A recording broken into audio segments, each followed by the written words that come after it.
Oh, ito yung ayaw nilang ipakita sa atin. Kaya hindi nila inupo si Zuleika Lopez. Ito yung ayaw nilang mabuksan. Ito yung ayaw nilang ma-play diyan. At isipin ng tao, kaya pala.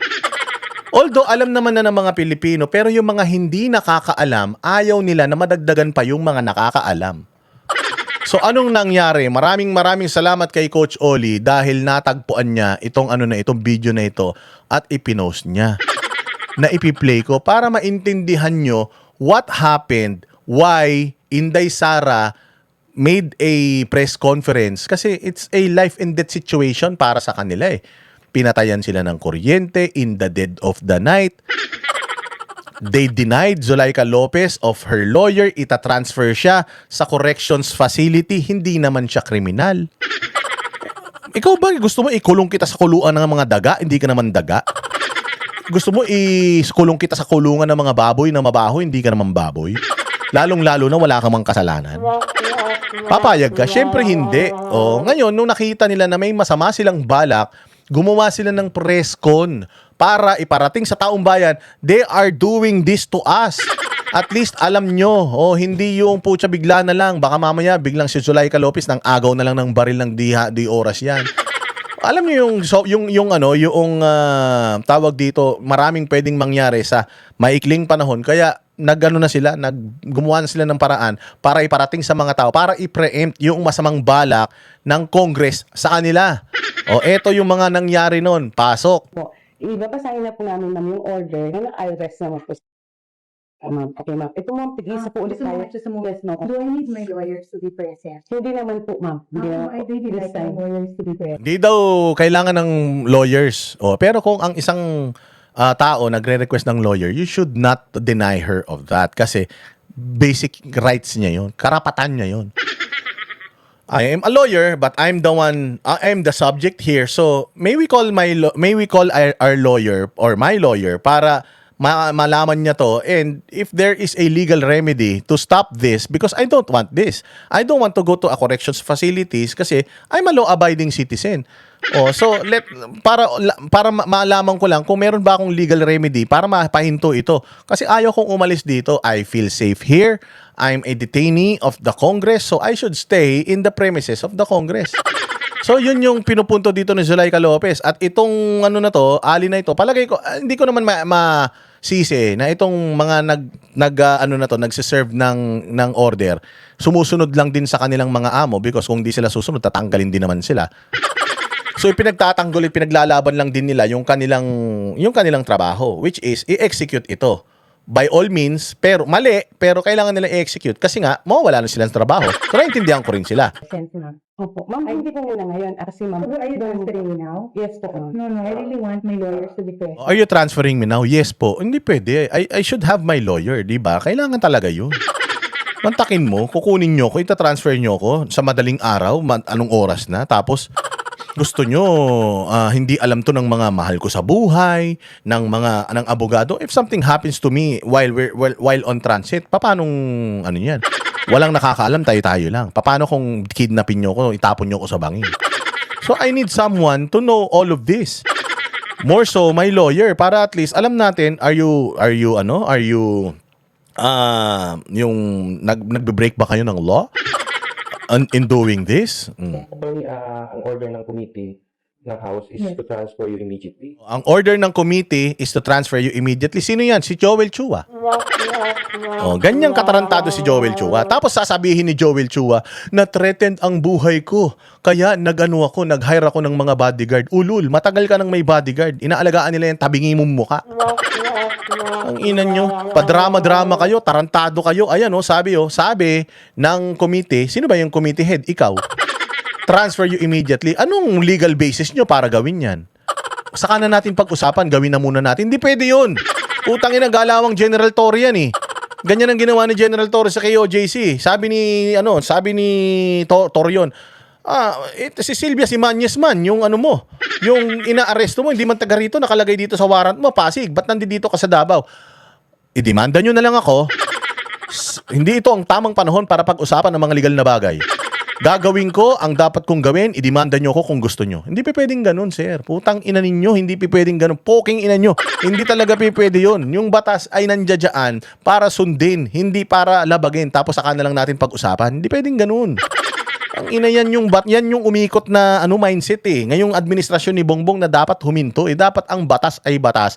Umaga, tanghali o gabi, ang batas ay batas. Bumagyo, umaraw, umulan ng pako, umulan ng tae. Kung ano yung batas, yun dapat ang sinusunod natin. Hindi pwedeng, mali itong batas na ito, mali itong ginagawa mo. Idemanda mo na lang ako. Gagawin ko pa rin yan. Putsang inang yan. Krimen yun. Oh, a crime is a crime. Whether you are performing your duty, a crime is a crime. If it's not in the law, then it is a crime. Illegal abuse of discretion yan. Utang ina ninyo. Oh, itong ginagawa nila kay Zuleika Lopez, ganito, gusto nilang i-transfer ng dead of the night. Nang walang abogado, walang nakakaalam, basta na lang natutulog na yung tao, pumasok sila doon. Kasi daw, delikado ang buhay mo rito. Gago ka ba? Ang delikadong buhay ko rito, mas delikadong buhay ko sa gagawin nyo. Hindi ko naman kayo kilala. Buti sana kung kamag-anak ko kayo magta-transfer sa akin, tapos meron tayong mga 10 armado na mga kasama natin na puprotekta sa atin. Kung delikado pala ako dito, ba't hindi kayo maglagay ng maraming pulis dyan sa labas ng kwarto? Isa lang naman ang daanan papunta at palabas dito sa kwarto na to. Yan, pinto na yan. Di harangan nyo yan. Hanggang mag-umaga, tapos pag-usapan natin sa umaga kung ano ba yung magandang dahilan, paraan para ma-secure ako. Pwede bang sa bahay na lang ako? Kasi mas safe ako doon. Di ba? Kung safety ko lang yung pinag-uusapan natin dito, baka mas safe ako sa bahay ko. Alam mo yung mga ganong legal remedies and pwedeng maging discussions. Kaya lang hindi eh. Tingnan yung gagawin nila. I understand that, Yes, but I really like my lawyers to be present. Can we arrange that while on transit? Pwede ba yun? So may balak talaga silang masama. Can we arrange that while we're in transit? Putsang inan yan. Bakit hindi mo ngayon gawin? Gagawin nyo rin pala. Bakit kailangan na while we're in transit? Naintindihan ko nga itong dalawa na ito kasi nga, meron silang utos. Ang utos sa kanila, gawin. Yan. At pag di nyo ginawa yan, palagay ko kaya nila pinipilit to kahit wala na sa batas kasi nga, at stake yung kanilang mga trabaho. At stake yung kanilang mga trabaho, kaya ganyan sila ka-insistent na dalin si Zuleika Lopez. Unless dalawa lang yan. Sumusunod sila sa utos dahil sa trabaho nila, ayaw nila mawala sa trabaho, or sumusunod sila sa utos dahil putang ina mga tarantado at criminal din sila. Baka sinabi sa kanila na gawin nyo ito, if not, putang ina. O gawin nyo ito, by all means, bayad kayo. Pwedeng ganun. Binibigyan ko kayo ng dalawang option. Maniwala kayo kung saan kayo maniniwala. No, I really like my lawyers to be present. Ma'am, we can arrange that naman, ma'am, for you. Pero, ma'am, let Can we call us... them now? No, ma'am, let us... Diba, let me call them now, tas sasabihin, no? Zuleika Lopez is also a lawyer. She wants a lawyer because she cannot lawyer for herself.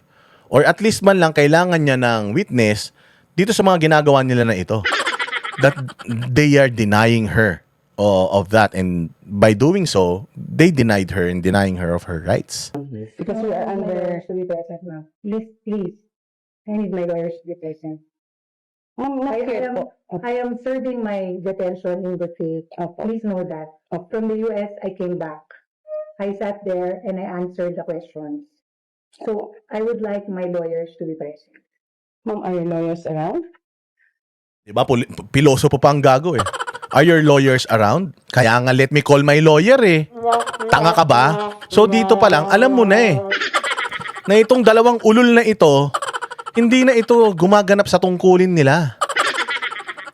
At hindi na nila ginaganapan yung tungkulin nila dahil alam nila yung trabaho nila. Ginaganapan na nila yung tungkulin nila dahil pwedeng bayad sila or kasabwat sila talaga dito sa mga panggigipit sa mga Duterte. Yun lang, kasangkapan sila at tinanggap na nila yung idea na yun.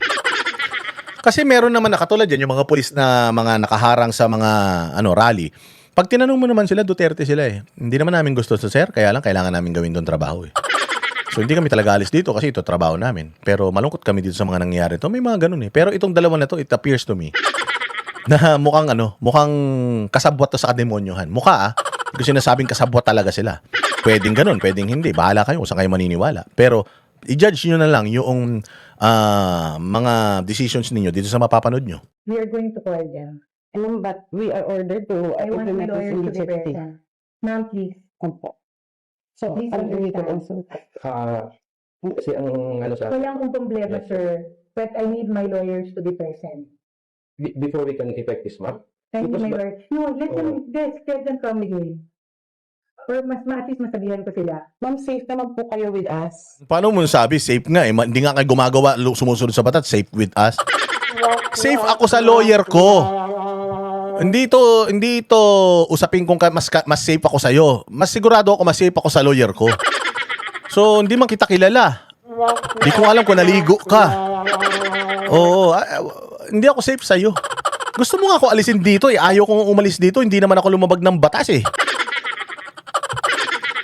Oh, tapos ililipat nyo ako doon sa mga lugar ng kulungan. Eh paglipat nyo sa akin doon, may kasama ako sa selda, kung patayin ako doon, magagawa ko. Tapos sasabi, kasama ba kita sa loob pagka pinasok nyo ako sa selda doon? Safe ka sa akin pag nagsasabi mo? It is not that. Wala akong issue about that. Leave the room now. Ma'am, may lawyer naman po kami dito. I am not. Bobo talaga eh. May lawyer naman po kami dito. Eh lawyer mo yan, tanga. Hindi naman niya lawyer yan eh. Abnormal din tong putang ina nito eh. Kaya naman pala hindi na ipinatawag ito at pinaupo dyan dahil magbi-break ito. Oo, baka ilaglag pa nito Kongreso. Kaya naman pa itong dalawang to yan, si Zulaika at saka yung babae na yan, supposedly uupo yan sa witness stand po tayo na hindi na nila pinaupo, si Matibag na lang. Malakas na daw yung kaso nila doon sa dalawang ulul nilang witness plus si Matibag. Inang yan. Oh, ito yung ayaw nilang lumabas. Yan yung ayaw nila lumabas. Diretso. Going anywhere. Just leave the room now. Leave the room now. Ma'am, we'll check muna po sa aming committee. Walang problema. Leave the room now. I just want my lawyers to be present. Narinig niyo yan lahat, ha? Opo. I want my lawyers to be present. Please leave the room now. Paki-inform mo sa... Leave the room now. You can stay there. Walang problema. Nicole, leave the room now. Opo. Please just leave the room.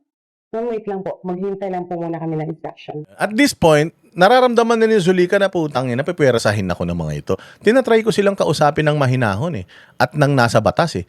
Pero mukhang, prosigido sila. Mukhang may masamang balak talaga to sa akin. So, unti-unti, nagsising in na kay Zulaika Lopez na puta, may something. May gagawin sa akin tong mga to.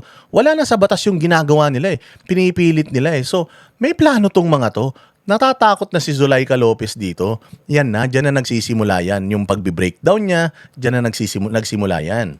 Kung ano naman po yung instruction nila. Leave the room now. Oh, it's okay. Please just go out. Yeah. Leave the room now. 2022. Yan, so pinatayan na nila ng kuryente. Nandiyan dyan na si Inday Sara, dumating na siya. Kasi nga, tinawagan na siya eh. Ma'am, puta, may masama silang balak. O pumunta na, mantakin mo Congress, Inday Sara, second to the highest.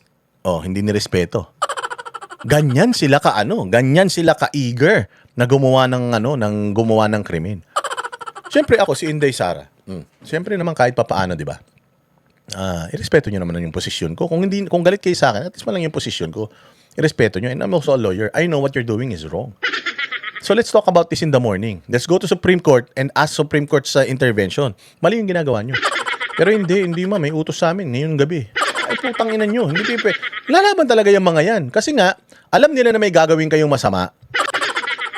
Tapos, gusto nyo, pumayag lang sila na may gawin silang masama sa inyo. Kaya, yan na yung trigger. Nag-trigger kung bakit nagkaroon ng press con na ganun. Ako po yung lawyer niya ngayon. Ma'am, no, we're just reading po the order. Opo. Order, nabasa na po yan. Ako po yung lawyer niya ngayon. Yes, ma'am. Opo. Kasi, this is a detention center. Yes, ma'am. Yes, ma'am. Opo. Yes, ma'am. Hard one time. Yes, ma'am. Yes, ma'am. So, may space kayo para dito sa kanya. Yes, ma'am. Diba? Opo. Ma'am, let us just comply because we are mandated to read this order. We will just simply read it to ma'am. Yes po. Share the copy here. Ma'am, no, I think that's a different one, ma'am. Okay. That's, yes, ma'am, but before I give you the copy, ma'am, will you please allow me to read it? Pwede. Bigyan mo siya ng kopya habang binabasa mo. Para malaman din niya kung ano yung binabasa mo. Itong mga to, walang mga alam eh. Can you just give us a copy? Yes, ma'am. Yes, ma'am. Diba? Give us a copy and then you read it. Para I know what you're reading. Oh. Thank you so much, ma'am. Okay, ma'am, may I continue? Into the utilization of public funds, particularly the budget appropriated to the office of the President, Vice President, for the years 2022, 2023. Ayan na.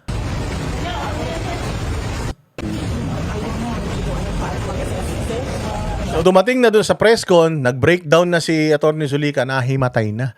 O dahil nga, natatakot na siya sa buhay niya. Yun yung trigger kung bakit nangyari ang lahat ng ito na ayaw nilang lumabas sa publiko. Because if a normal person na non-partisan sa politics will see this, definitely, they will understand. Kasi, ang ginagawa ng mainstream media na twist is, si Inday Sara nagbitaw ng ganong salita ng basta-basta lang. Nagbitaw siya ng ganong mga conditional threats ng wala lang. Trip lang niya. Ganon yung pinalalabas nila eh. Na yun yung sinasabi ng depensa. Na let's go back doon sa history why this happened. And alam natin na bagamat vice presidente ito, tao lang din ito, 'di ba? Na yung mga circumstances pushed her to say those words. Arguable yun sa Supreme Court. May mga ganun ng issues, may mga dinismiss na yung Supreme Court na grave threats na na dahil sa bugso ng damdamin. That's the argument of the defense. Na ayaw na gustong patunayan pero hindi na pinaupo itong mga tao na to dyan sa witness stand. Because mapapahamak sila. Magagaling yung defense eh. Lalabas yan sa media. O, pag lumabas yan, yari sila. O, kaya ngayon, si Matibag na lang paupuin nila kasi si Matibag matigas ang mukha nun. Yan ang panatero, walang inuurungan. Pag tama palakpakan, pag mali